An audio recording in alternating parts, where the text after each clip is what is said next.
crap that thing is leaking.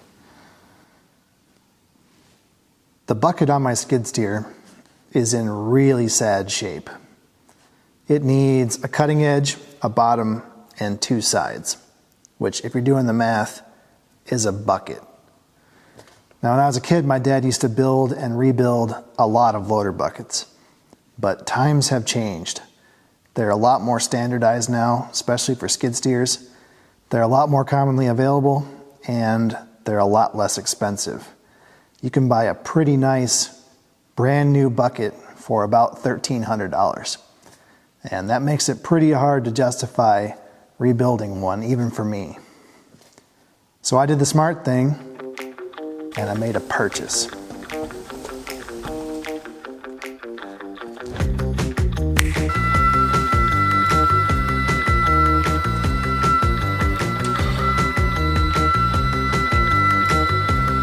That's right, I bought a CNC plasma cutter.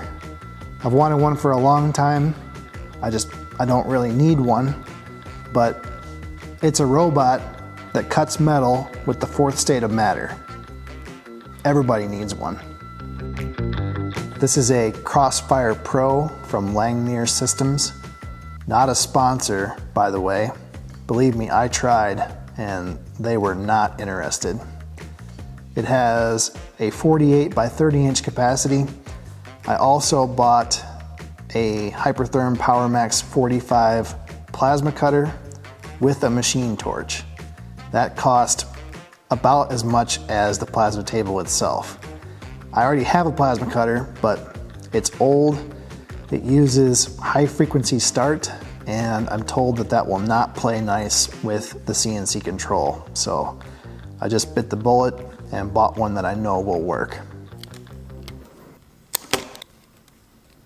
The Hypertherm has a port we can tap into to fire the torch and to get feedback for the automatic torch height control. I bought the parts, I just had to make up one of these round connectors.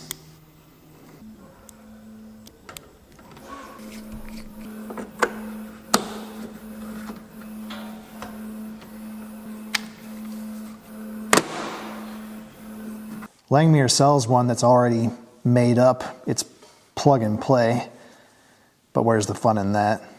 The clamp is for a handheld style torch, and it won't work with the machine torch. Seemed like a good job for the 3D printer, so I modeled one up and printed it.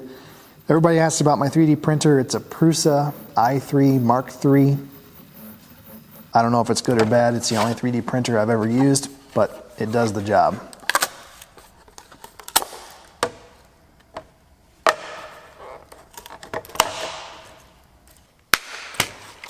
I've seen a lot of people using these thread inserts. They heat them up with a soldering iron and press them in.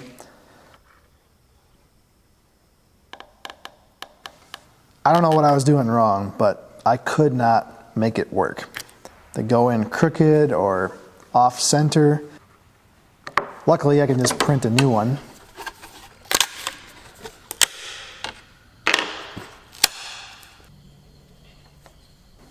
This time I used the brute force method. That worked a lot better. If I had to do it again, I would just make a pocket for a regular hex nut.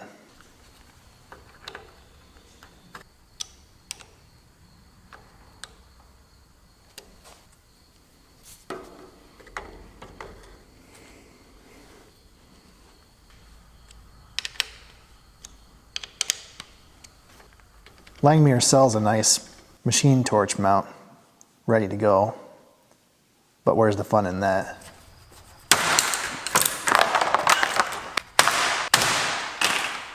We're going to start with some 16 gauge, that's 60 thousandths thick, 1.5 millimeters.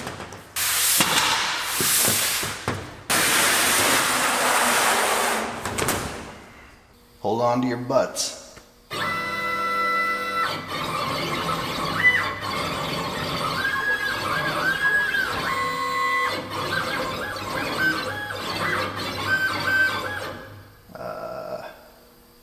Well, that didn't work. Okay, you gotta turn off the dry run. Here we go again.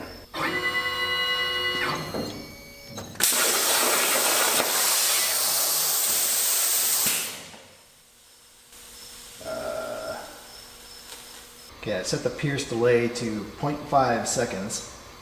I'm going to try to run it from where it's at, see what happens.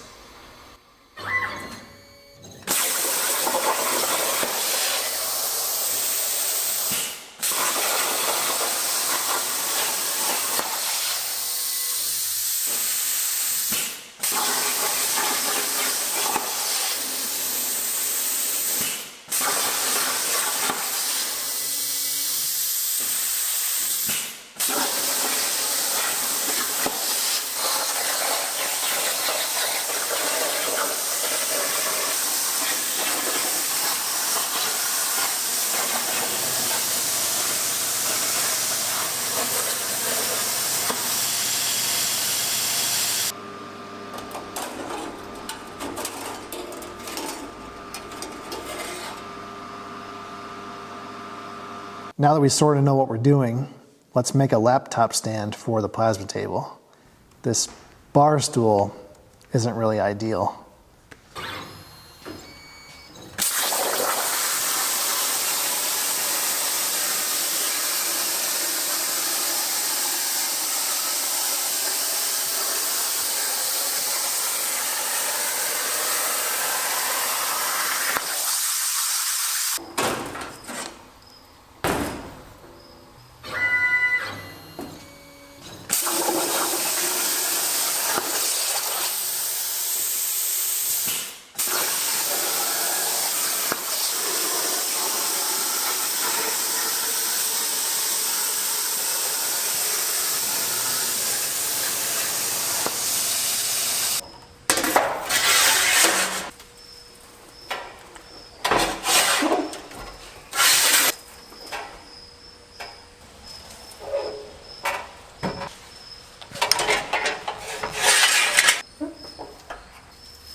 Pretty spiffy.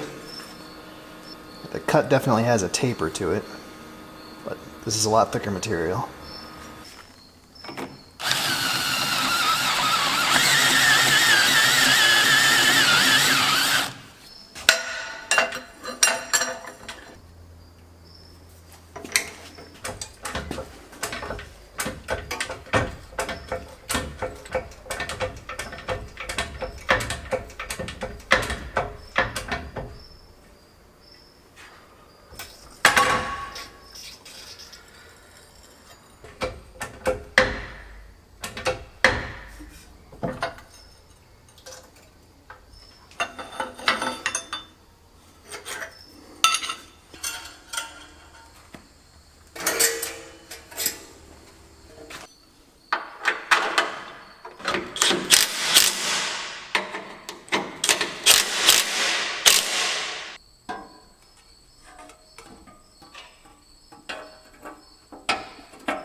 I think that'll work.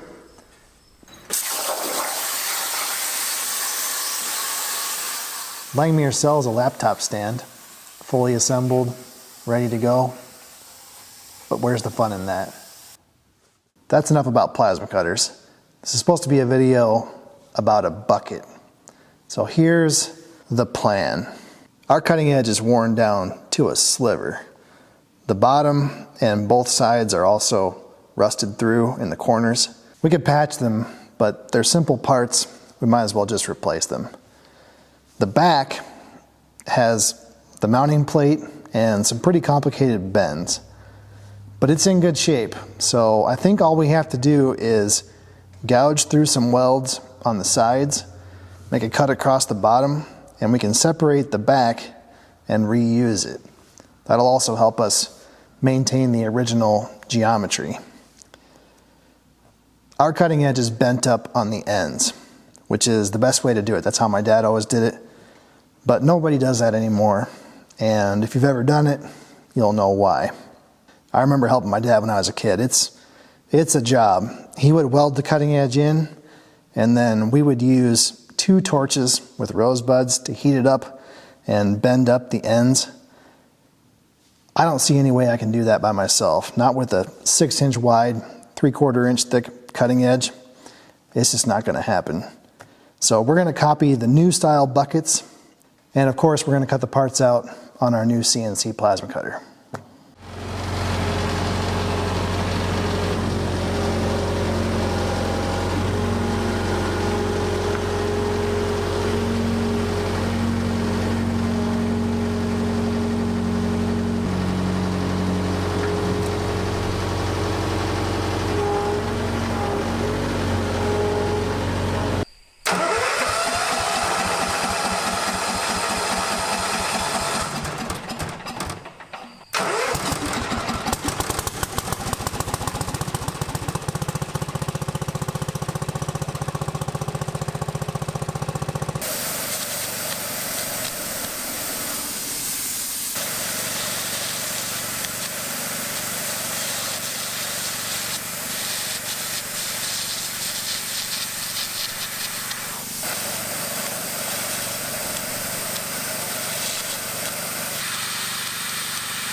I know it's a poor craftsman who blames his tools, but this setup is not going to work for arc gouging. I spent about an hour out here spinning my wheels and could not make it work. It works for a few seconds and then it just starts making carbon deposits. And as soon as you have those carbon deposits, there's nothing you can do. You can't gouge through it. You can't even really chip it off. So I don't know what the problem is. Too much ripple, not enough airflow, wrong electrodes. I'm using these Blue Demon 5/32 electrodes. I know I've used those before and not had a problem. So anyway, I'm gonna move on to the plasma cutter, see if we can do better.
Sawhorses are rated for 1,000 pounds per pair. I beg to differ.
Can't get my welder to weld. Just snaps and cracks and pops and makes all kinds of bubbles.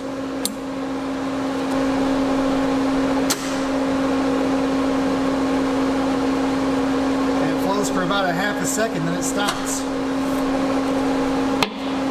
I think I see the problem right there. It's a bad spot in that hose. This runs from the control solenoid to the wire feeder. That'll do it. Wonder how that happened.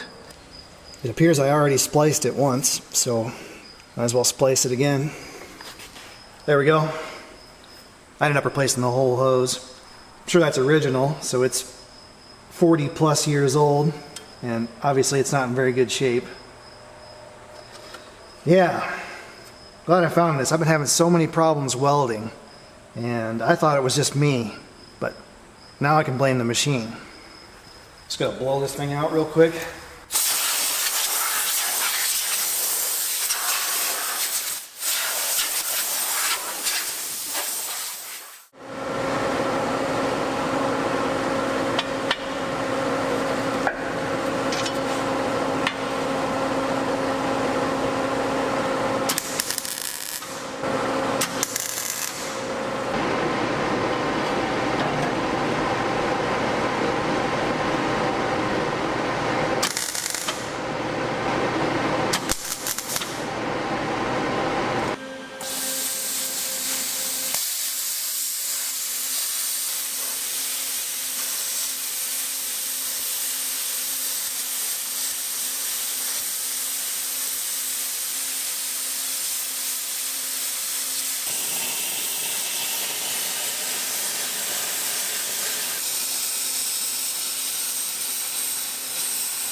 We're getting pretty close. I think the only thing left is a whole lot of welding.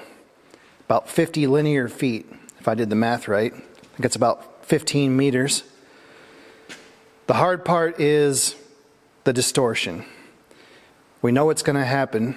We just don't know how bad it's going to be or what to do about it. I welded in a brace here between the two side panels, and then the cutting edge, I'm pretty certain it's going to want to curl up when I weld it along the top side. Even though it's, 3/4 of an inch thick and 6 inches wide, it will distort some. So I put a shim under it and clamped it down to the table. Guess we'll see what happens. I'm going to weld as much as I can in this position, and then I'll flip it up on its side and then flip it up on its other side.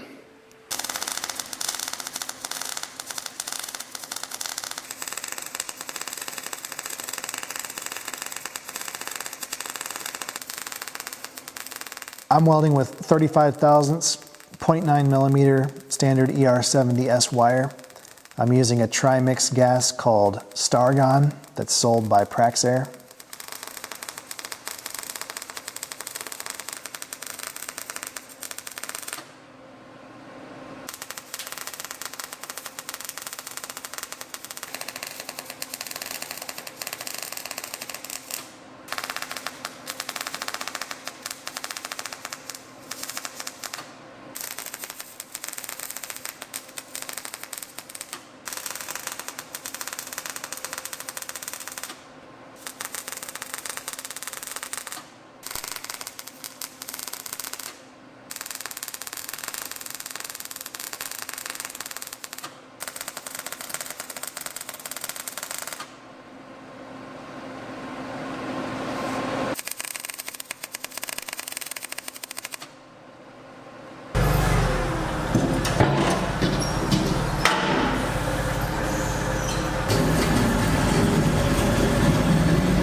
about to toss this welder. This is the third time now.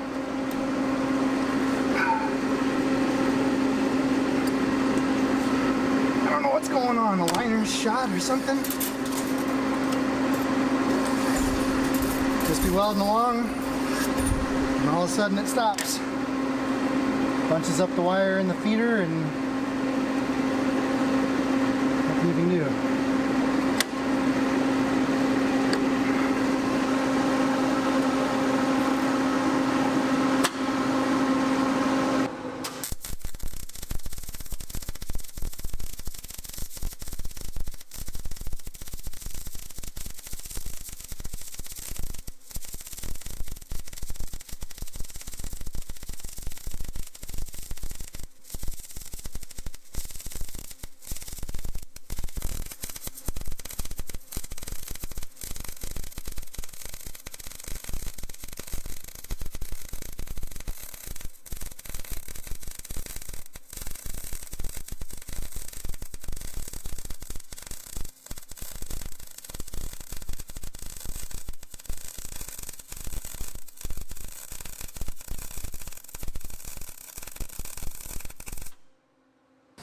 The old fork truck is out of gas.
Son of a, that's the fourth time.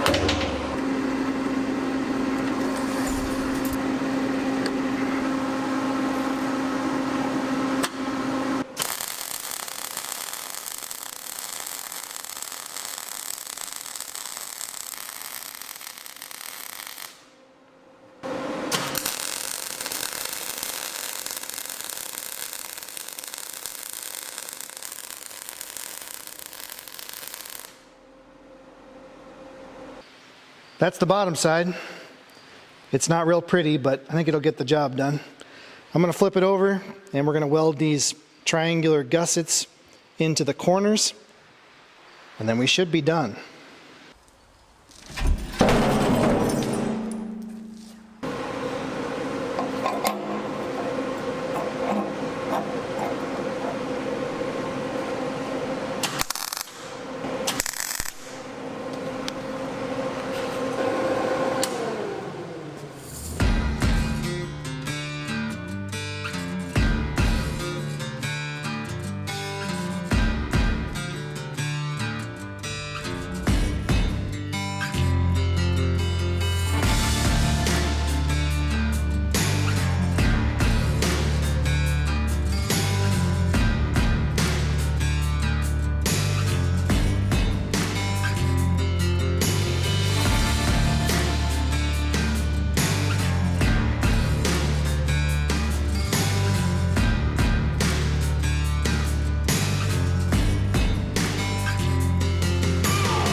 I can't get over how nice this bucket came out. I am gonna paint it, I swear.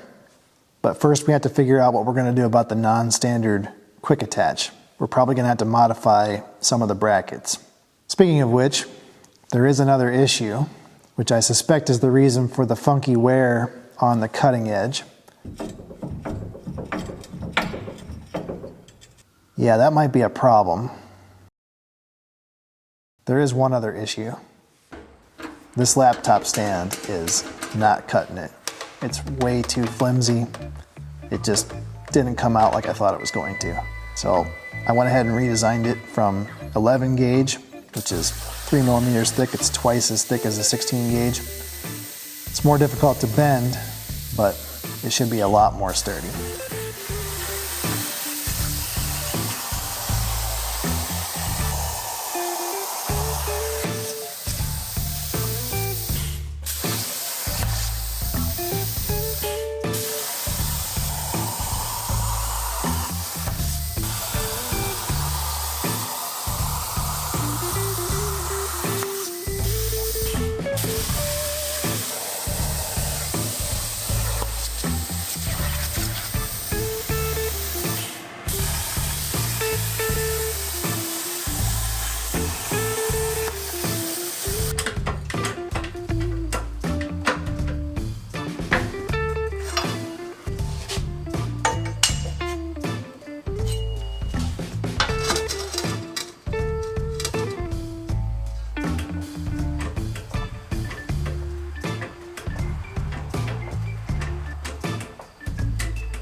Oh God, that wasn't smart.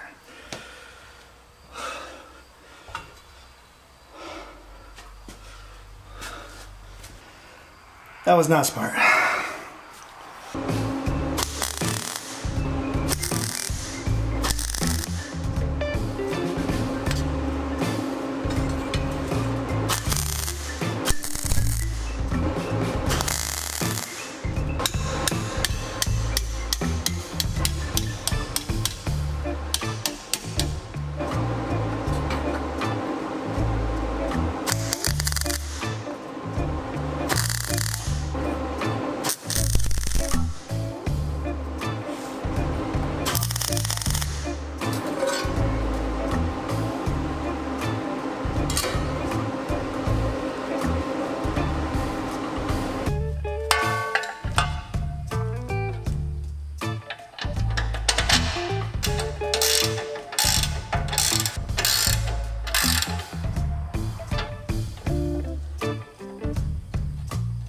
That's much better.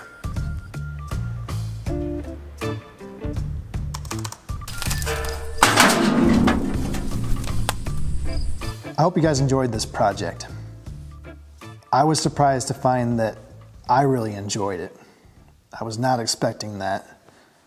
I spent about 12 years in the world of manufacturing in some capacity, up to and including owning my own CNC machine shop.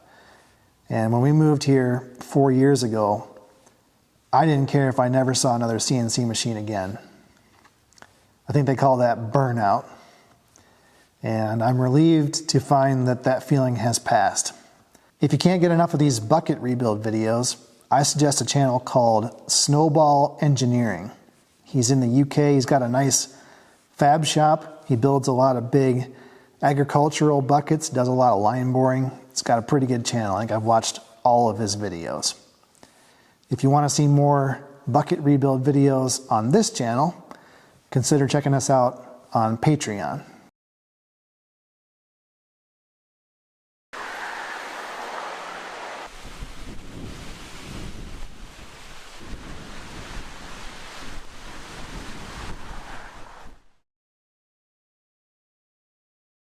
I did make a few extra metal logos. Mortsky told me I should try to sell those, so we're going to give it a whirl.